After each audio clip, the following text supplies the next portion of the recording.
السلام عليكم ورحمة الله وبركاته. الحمد لله وكفى وسلام على عباده الذين اصطفى.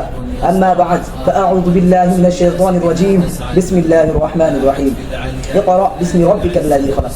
وقال رسول الله صلى الله عليه وسلم خيركم من تعلم القرآن وعلمه أو كما قال عليه الصلاة والسلام. অধ্যক্ষ গাজীচক মুন্সিপাড়া কর্তৃক আয়োজিত সাপ্তাহিক সেমিনারে সম্মানিত সভাপতি ও সুদক্ষ বিচারক মণ্ডলী ও বাংলার বিভিন্ন অঞ্চল থেকে আগত এলএমপি ভাষায় বিকশিত আমার ছাত্র ভাইয়েরা সকলকে আমার অন্তরের অন্তঃস্থল থেকে আন্তরিক মোবারকবাদ। আপনারা পূর্বে থেকে অবগত আছেন আজকের বক্তৃতার বিষয়বস্তু সম্পর্কে। আজকের বক্তৃতার বিষয়বস্তু হচ্ছে আমরা কওমি মাদ্রাসায় কেন। সময় স্বল্পতায় কিঞ্চিত আলোকপাত করার চেষ্টা করব ইনশাআল্লাহ তাআলা। প্রিয় উপস্থিতি, কালের আবর্তে গুরবাকে আমরা উপনীত হয়েছি নতুন এই শিক্ষাবর্ষে।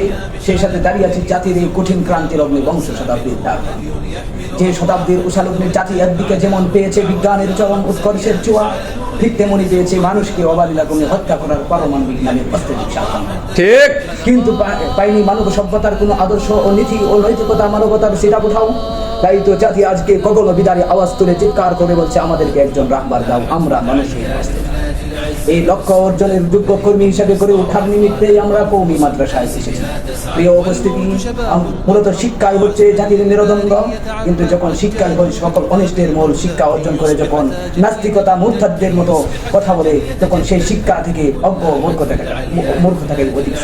ঠিক, প্রিয় উপস্থিতি, এই দুনিয়াবি শিক্ষা করার মাধ্যমে আজকে পৃথিবীতে দেখা যাচ্ছে নারী সংস্কার নামে কমিশন তৈরি করা হচ্ছে। ইউনিভার্সিটিতে দর্শন, হাজারো মেয়েরা সমকামিতায়, ছেলেরা সমকামিতায় লিপ্ত হচ্ছে।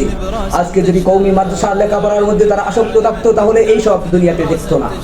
আজকে যদি বাংলার জমিনে ইসলামী হুকুমত কায়েম হতো, ইসলামী আইন অনুযায়ী, ইসলামিক নিয়ম অনুযায়ী বাংলাদেশের আইন যদি সৃষ্টি হতো, তাহলে বাংলাদেশে কোনো নারী সংস্কার কমিশন নামে কোনো নাস্তিকতা, কোনো বেহায়াপনা দেখা দিত। আজকে দেখা যাচ্ছে নারী সংস্কার নামে এরা পুরুষ না মহিলা, এদেরকে দেখলেই বোঝা যায় এরা নারীও না পুরুষও না, এরা মধ্যবর্তী কোনো মানুষ। ঠিক, এই নারীরা কিভাবে বাংলাদেশে তারা নারীদের অধিকার নিয়ে আসে? তারা নিজেরাই তো নারী। আজকে তাদের যে বাসনা দিচ্ছে তাদের কথা আমরা মেনে নিব না। আমরা দরকার হলে আন্দোলন করব, একাত্তর তৈরি করব, তো বাংলা জমিনে আইন করার চেষ্টা করলে তাদেরকে আমরা প্রতিহত করার চেষ্টা করব ইনশাআল্লাহ। ঠিক, ওয়া আখিরু দাওয়ানা আলহামদুলিল্লাহি রাব্বিল আলামিন।